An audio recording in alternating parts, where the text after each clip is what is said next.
Hey gamers, this is Davidson from Beyond Solitaire, and today I want to talk about Donning the Purple from Tom Pet Games. In this game, you are trying to survive as the Emperor of Rome during a time of extreme turmoil in the Empire.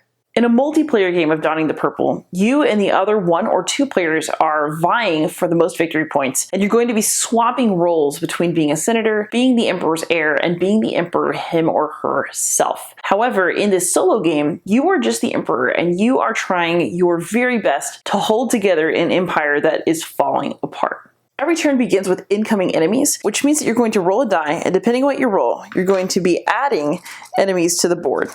As you add enemies, they tend to pile up and increase in number, and then they also move towards the capital cities of the various regions where you are trying to collect grain and maintain your dominance as the Emperor of Rome. If at any point all of the enemies are on the board, you can lose the game, but perhaps more importantly, the enemies are constantly trying to take over areas where you are either producing grain, which is crucial to your success in the game, or areas where you have a capital city, and if you lose all of those, you again lose the game. After some enemies pay you a visit, you're going to be harvesting grain. What's interesting is that you're never actually going to be able to harvest enough grain to feed your empire. You're always going to have to be able to pay, which is why you have a grain price over here. The cost of imports can go up and down as you go, but it's going to be a constant headache for you because keeping your people happy is another way that you can either get victory points if they become very happy, or you can lose victory points or even the whole game if the people get unhappy enough to rebel and assassinate you. So the enemies are threatening your grain supply. You'll never harvest as much grain as you want.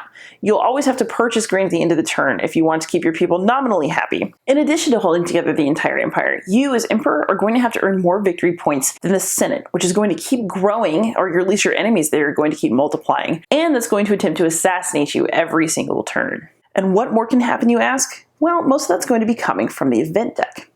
I'm just going to grab a bunch of these. So every turn, you're going to have to draw 5 event cards. So they can be things like approaching enemies, the Roman people are unhappy, earthquakes that destroy buildings and cause famine, Praetorian guards want more money, where you have to make choices about whether you want to lose some stamina or pay some money, both of which are in short supply. So basically the game is constantly throwing difficult stuff your way.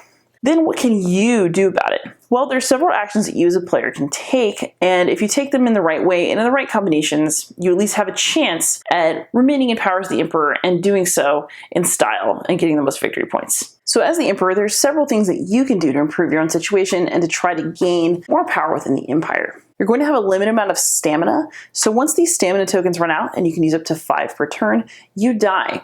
If you die without having appointed an heir, then you lose the game. If you have an heir, then basically you just replace yourself, renew your stamina, and keep going. So it's another timing thing that's very interesting in the game.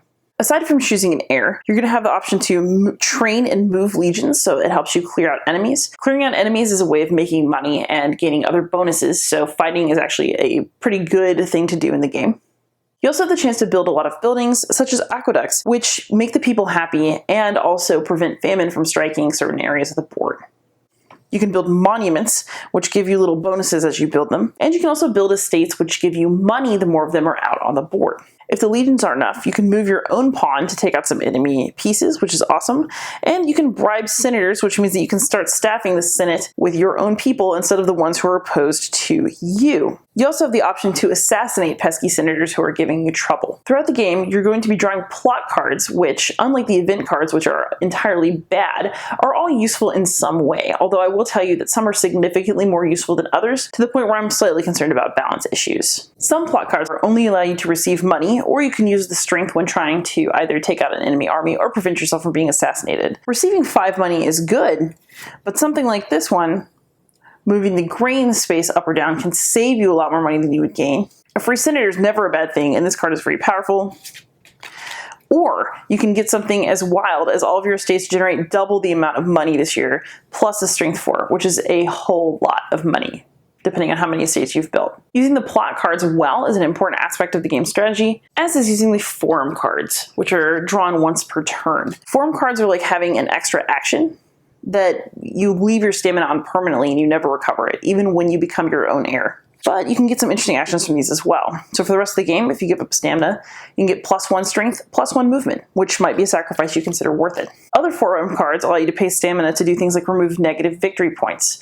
And you get a negative victory point every time you die in the game. So if you've been sort of dying and reincarnating as yourself a lot in a certain game, you can mitigate the consequences of that towards the end. And since money in the game is always good, you can also give up stamina for a little extra cash, which you'll be very tempted to do. One thing that's interesting about the form cards, however, is that depending on when you draw them, their usefulness changes because some are better in the early game and some are much more useful in the late game. All right, so now for some final thoughts. There are a lot of things that I really like about Donning the Purple. I enjoy that kind of worker placement vibe where you are balancing your stamina and trying to choose which actions to take because all the actions in the game that you can take are legitimately interesting. It's fun to try to decide whether you want to put your money into building a monument or if you would rather build up your army and take out some enemies. And in some ways, in order to succeed, you're going to have to find a way to do a whole lot of different things that it feels like you don't have the time or the energy to do. I also particularly like the battle system because rather than depend on the roll of a die, it's very deterministic. It's really decided by who has the most forces in an area. So if there's more enemy than you, you're going to lose. If you have more strength than them, you're going to win. And, I really like being able to actually plan for my battles in that way. I also really appreciate that after a battle, you get to roll glory dice that give you a combination of money, plot cards, and perhaps some returned stamina because it really incentivizes cleaning up the board in ways that are fun and satisfying and give you some strategic plans to make in the early game. I also have to say, however, that the game isn't quite a winner for me, and here's why. So while, as I've said, the actions that you can take in Donning the Purple are legitimately cool and interesting and fun to pick from, I also felt like I didn't get to spend quite enough time doing all of that choosing and wondering what to do next and stressing over it because I was spending too much time running the game. So it really feels like you spend most of your turn either putting out enemies, figuring out where to put the famine, or drawing event cards that are always bad on behalf of the game. So the vast majority of your turn is spent doing stuff that is sort of bookkeeping.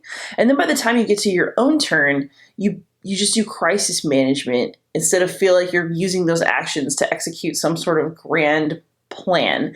And that's something that I didn't find quite as satisfying.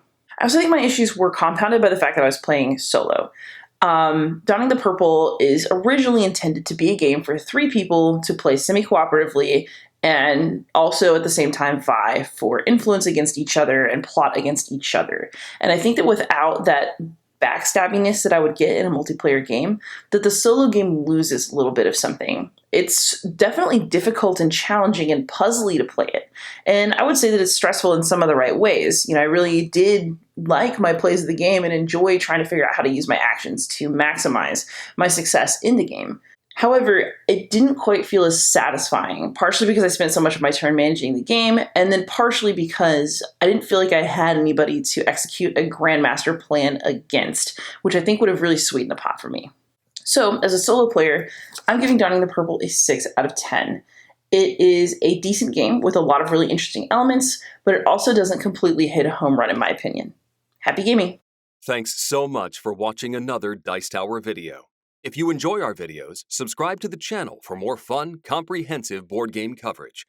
Also, consider joining us at one of our events. Come to Dice Tower Retreat, a small, intimate gathering where gaming is king. Join us for Dice Tower Cruise, the largest board game cruise. Attend Dice Tower West in Las Vegas for gaming fun on the West Coast, or Dice Tower East in Orlando in sunny Florida. Dice Tower Conventions, the friendliest gaming conventions on Earth. I'm Eric Summerer, and you've been watching The Dice Tower.